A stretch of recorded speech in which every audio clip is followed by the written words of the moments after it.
Olá pessoal, vamos lá então para a nossa primeira aula em vídeo.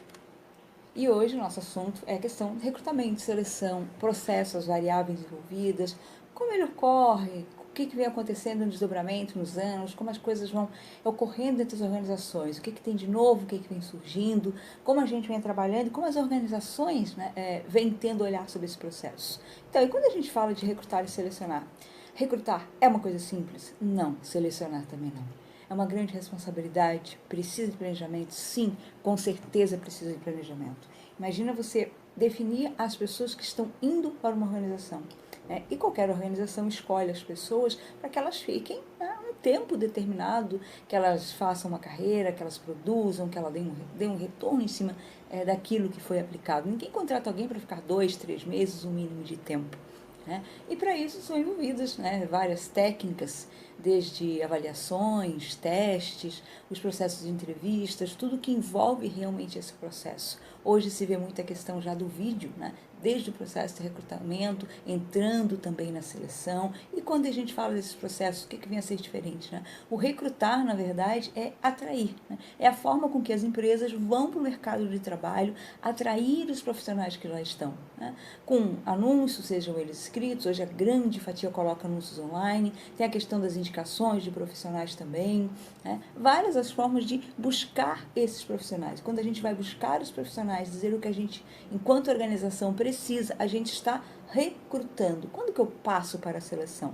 Quando eu já recebi os currículos, quando eu estou avaliando, começando já a avaliar realmente essas pessoas, o que elas enviaram nos currículos, verificar o conteúdo técnico, se está de acordo com aquilo que a minha descrição de cargo pede, e principalmente as competências, as técnicas e as comportamentais que a gente vai precisar encontrar nesse futuro colaborador, nesses futuros colaboradores, conforme que a gente estiver buscando naquele processo seletivo.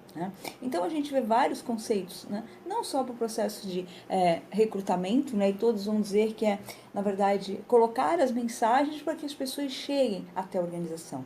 E quanto melhor, quanto mais clara, assertiva for a mensagem que a gente enviar, mais assertivos vão ser as pessoas que vão estar envoltas, que vão entrar realmente no nosso processo, e tendo a gente buscando ter uma maior assertividade também nesse processo para a nossa organização. Enquanto seleção, vários autores falam, que a Venatos fala que a seleção de pessoas funciona como uma espécie de filtro, que permite que apenas algumas pessoas possam ingressar na organização. Com palavras diferentes, todos os autores resultam que é um processo de quê? De escolha. De pessoas que vão estar entrando naquele momento para a nossa organização. E para isso, várias técnicas são usadas, desde entrevista individual, entrevista em grupo, dinâmicas de grupo, testes psicológicos. Não são todas as organizações que aplicam testes psicológicos, mas hoje uma grande fatia tem se aberto para a importância e vendo a necessidade de conhecer um pouco mais o perfil realmente dessa pessoa. Não é só uma atividade técnica que ela vai fazer, ela vai entrar nessa organização, ela precisa conhecer os valores dessa organização, a missão, ela precisa verificar se os valores dela estão o quê? De acordo com os valores daquela organização. E isso vai fazer com que realmente ela queira permanecer, conquistar, seguir uma carreira ali naquela organização. E assim a gente vai construindo as pessoas. Não existe uma situação mágica, existe uma bola de cristal que a gente vai olhar e vai verificar aonde estão essas pessoas, o que tem de certo, o que tem de errado, tudo são o quê? Adequações. E naquele momento o perfil que mais se enquadra, que mais se aproxima realmente do que a nossa organização está buscando. E o que a Venato, na verdade, nos apresenta 3 modelos na questão da seleção. Modelo de colocação, o que seria isso? Na verdade, eu tenho uma vaga e um candidato. Mas de que forma isso acontece? Quando a gente tem uma indicação, a vaga foi aberta, e eu já tenho uma indicação, seja de, às vezes, alguém da diretoria, alguém da própria organização, alguém que nos foi indicado, e a gente tem aquele candidato, faz uma avaliação ou não, conforme a organização vai ter esse olhar, e essa pessoa assume aquela vaga. O modelo de seleção, na verdade, é o normal, quando a gente tem vários candidatos para uma vaga, o que geralmente acontece bastante. Então, aqui, na verdade, a gente vai ter que olhar muito bem o que são os requisitos que esse cargo está me pedindo, o que os candidatos estão me apresentando pelo currículo. pelo vídeo, né, da forma que se apresentaram, durante a primeira entrevista, a segunda ou a terceira, né, porque hoje a grande fatia dos processos seletivos não se resume a uma única entrevista, né, o processo acaba realmente seguindo de uma forma maior, né, com várias entrevistas, testes, talvez alguma prova técnica mediante o cargo que a pessoa está se colocando, isso também pode acontecer, e é importante que seja, né, a entrevista com o gestor definindo quem é realmente a pessoa ou as pessoas que vão estar trabalhando com ele, isso faz muita diferença no processo também. E o modelo de classificação, né? Vários candidatos, né? E às vezes várias vagas, né? Então você está trabalhando, você está fazendo vários processos seletivos ao mesmo tempo, né? E daqueles candidatos eles se candidatam para uma vaga e daqui a pouco você verifica o perfil dele se torna mais interessante, né, para outra faceta da organização. Então, onde vários candidatos, né, podem concorrer a várias oportunidades que estão dentro da organização e assim, mediante o processo seletivo, se define qual vaga realmente melhor eles podem se encaixar. E o processo de recrutamento e seleção, a gente teve vários desdobramentos, teve com certeza um processo de evolução, né, desde quando se iniciou lá nos idos da Segunda Guerra, todos os processos começaram a entrar, a forma de avaliar as pessoas, os vários testes psicológicos foram surgindo no decorrer dos tempos, os profissionais que trabalham com essa área foram sentindo a necessidade de como avaliar melhor as pessoas, seja na questão técnica, seja na questão comportamental, e hoje se verifica mais do que nunca que a questão comportamental tem um peso decisivo nos processos seletivos e principalmente, né, após a permanência dessas pessoas na organização. E assim, não só o processo evoluiu na parte das organizações, dos profissionais, mas também, né, os candidatos, os profissionais que estão no mercado de trabalho foram criando um novo olhar, tanto para participar dos processos, do que eles estão buscando, do que eles estão querendo realmente para suas carreiras, né, e no momento de estarem presentes, então, na organização, né, dentro desses processos. Né? Então, se buscou novas técnicas, novas formas de estar verificando as pessoas, né, os perfis, mas o que não muda, na verdade? Né? A questão de tentar ser assertivo nesse processo seletivo, de trazer as pessoas realmente para a sua organização e que elas construam ali uma história, né? Deixem um legado, aprendam, cresçam, nada de profissionais realmente para passarem realmente um tempo. Né? As pessoas, para que as organizações queiram investir, as pessoas também precisam estar dispostas a isso. Né? E o candidato vai investir para isso. E duas nomenclaturas novas que vêm surgindo, né? A questão do candidato experiência, que se chama experiência do candidato. Mas essa experiência não quer dizer a questão da experiência profissional que está no currículo. Né? Isso se refere ao quê? A experiência que o candidato teve com uma determinada organização ou com organizações dentro dos processos seletivos. O que isso quer dizer? O que se vem valorizando no mercado? É realmente a oportunidade das organizações não fazerem processos seletivos por fazer. Você fazer com categoria, com critérios e valorizando os profissionais que passam por você naqueles processos seletivos. Que independente de naquele momento você dizer um sim para ele vir para a sua organização, que ele fique com uma boa impressão, que mesmo talvez sendo rejeitado naquele processo seletivo, no outro momento ele volte a concorrer naquela vaga, ou talvez para outro cargo, mas que ele tenha o interesse de estar na sua organização. Que você tenha passado uma ótima impressão para essa pessoa, desde o primeiro contato, seja por telefone, por e-mail, né, como foi feito esse primeiro contato, mas que você já tenha causado o quê? Uma boa impressão, né, e que isso fique no candidato. E que às vezes até independente dele, ele recebeu um não, né, mas aquele não, ele soube por quê. Né? E ele acaba até, mesmo assim, divulgando a sua organização para outras pessoas. Né? Então, olha só, a forma como se diz sim, como você diz sim para um candidato, importa muito, mas a forma como você diz não pode importar ainda mais. 62% aumentaram o relacionamento, né, com a empresa de uma forma geral. 78% indicavam a empresa para outros candidatos futuramente. E 62% se inscreveram para as outras vagas. Né? Então, o que acontece, na verdade? Esse fluxo, pelo bom atendimento, pela boa forma como as pessoas foram tratadas, isso quer dizer o quê? Receberem resposta do processo, desde uma resposta por e-mail, a sequência do processo, você saber realmente do que você está participando, aonde você está participando, de que forma as coisas estão realmente acontecendo, isso faz toda a diferença. né? E que erros, na verdade, né, as empresas podem cometer nesse momento com o candidato?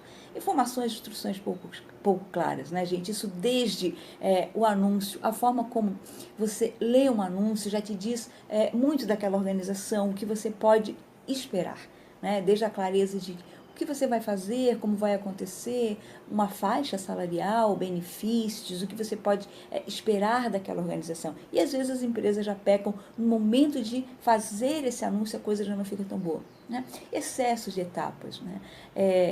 No intuito de querer acertar, às vezes as empresas criam uma série de etapas que elas acham que vão ser positivas e acabam sendo um empecilho, né? Alguns candidatos desistem no meio do processo porque estão participando também de outros processos, né? Outros, às vezes, se tornam encarecedores. Não são processos, às vezes, que essas etapas são todas online.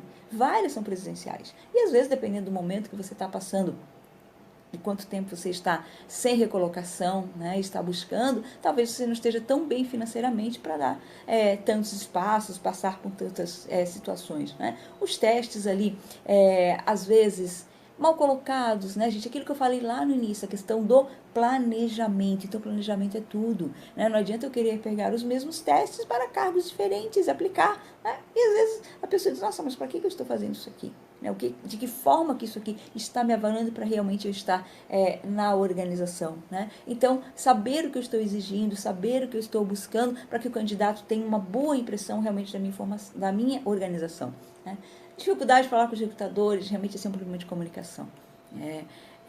Você enviou seu currículo, você continuou no processo, talvez no início teve várias respostas. E quando aquele recrutador, aquele selecionador lá sentiu que você não vai continuar no processo, você manda um e-mail, você tenta ligar, está sempre ocupado, não consegue dar uma informação. Isso é horrível se você está construindo uma experiência com a pessoa.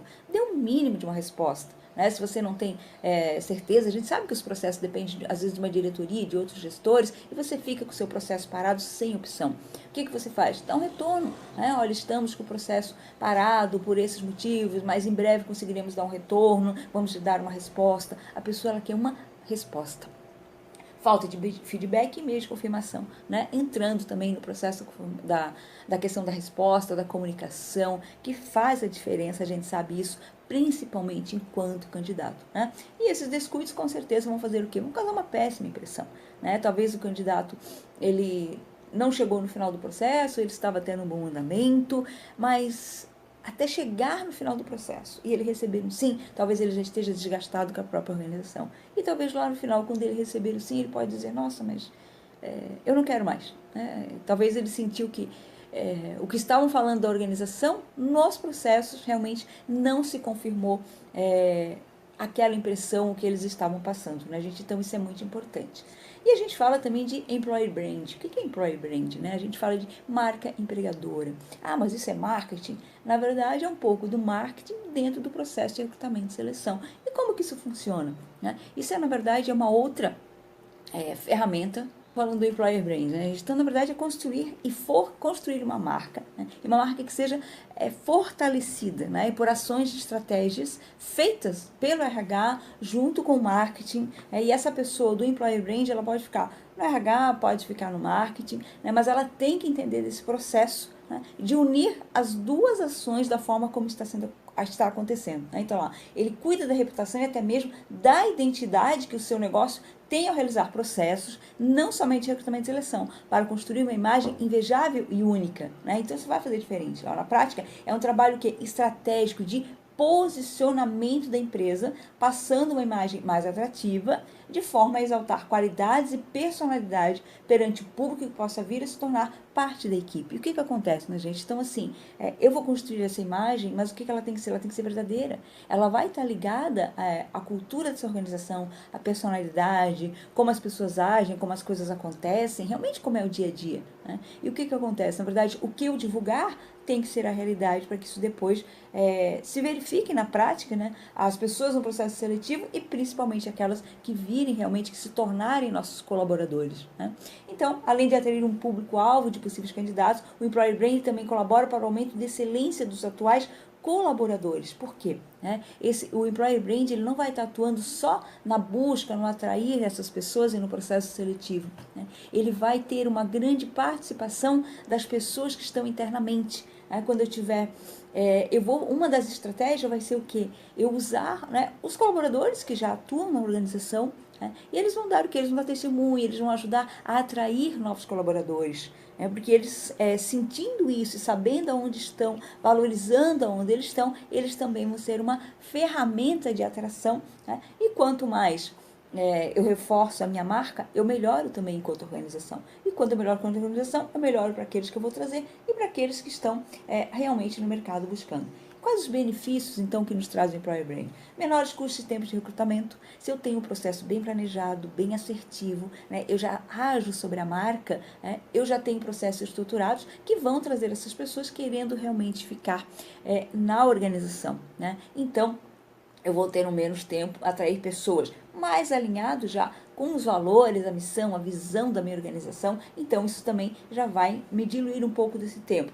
Melhor envolvimento com os colaboradores, porque as pessoas, e os colaboradores, a gente coloca gestores também, porque eles vão participar ativamente do processo seletivo. Colaboradores também, quando se envolve mais no processo seletivo, nós podemos pegar alguns colaboradores de determinados departamentos e trazê-los para o processo seletivo, como uma forma de participar, de estarem verificando quem a gente vai trazer para a organização, melhor delegação, maior agilidade consequente do processo, Cria promotores da marca, indicações alinhadas, melhores negócios e oportunidades, com certeza. Se eu tenho uma empresa que constrói uma marca verdadeira, bem colocada, bem estruturada, que condiz com aquilo que acontece no dia a dia da organização, o que vai acontecer? As pessoas vão nos ajudar a divulgar essa marca, falar bem da organização, vão indicar boas pessoas para participar do processo seletivo, boas indicações também fazem toda a diferença,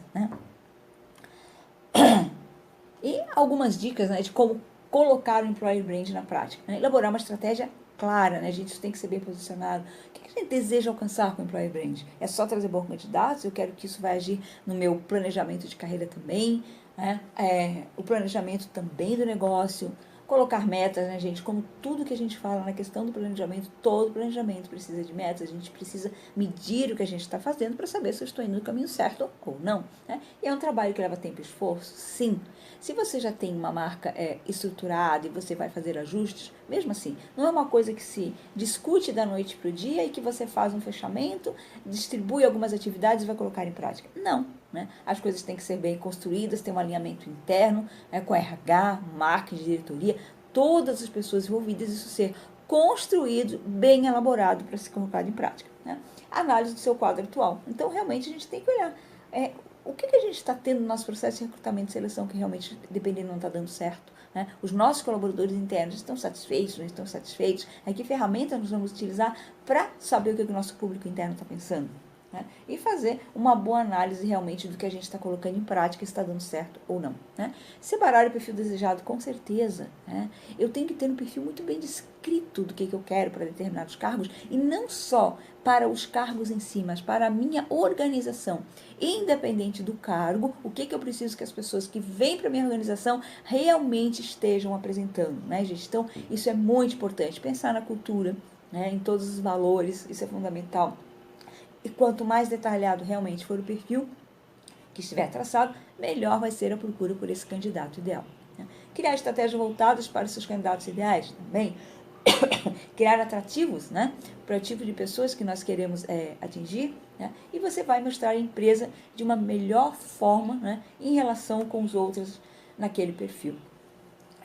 A página do LinkedIn, gente? LinkedIn e outras redes tem que estar atualizada, se você construir uma parte, a questão, não só da página do LinkedIn, mas de outras redes, elas estarem atualizadas com informações do que a empresa realmente está passando, do momento, do que você tem para oferecer. Isso tudo tem que estar condizente, tem que falar a mesma linguagem nas páginas e naquilo que você está ofertando nos seus processos. Compartilhar realmente nas redes sociais momentos, coisas boas, festividades, conquistas que você tem na sua organização, o que tem passado, isso tudo faz uma grande importância. E também tem que ser medido, gente? Aquilo que eu falei, não tem como você colocar um processo novo se você não medir e não acompanhar. Então, a gente vai ter a taxa de retenção, índice de turnover, custo por contratação, qualidade nas contratações, engajamento nas mídias sociais e taxa de indicações. Né? São algumas das métricas que vão nos ajudar a saber se o processo de Employer Branding está seguindo corretamente ou não. Pessoal, hoje nós ficamos por aqui. Na próxima aula eu termino esse assunto e vou estar colocando para vocês alguns exercícios, né, sobre esse módulo aqui, sobre esse assunto, e mais alguns textos para complementar o aprendizado. Dúvidas, eu estou totalmente à disposição. Obrigada por hoje.